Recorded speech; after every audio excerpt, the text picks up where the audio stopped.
When starting out on your food truck journey, then you're going to need to figure out what your large investment is going to be. We call this at the beginning your start-up costs.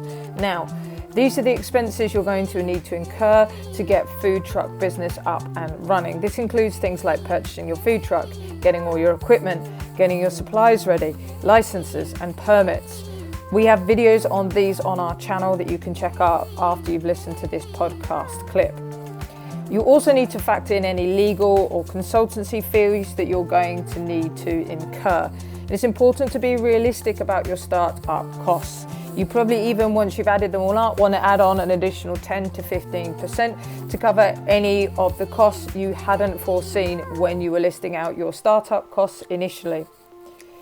You need to make sure you have enough funding in order to be able to cover these costs. Now, you might already have the money, or you might need to then go after some funding sources. There are many sources of funding available in the food truck business. You can fund your business, as I said, out of your own savings, or you can take out a loan from the bank or another financial institution. There's also the option of looking more locally and seeking out investment from friends and family or other local investors, such as getting sponsorships from other local businesses that you can work with. It's important to research your funding options carefully and to choose the one that is right for you and your business. It's better to think long term than short term when it comes to funding and when it comes to startup costs, and thinking how long you can realistically pay these loans back.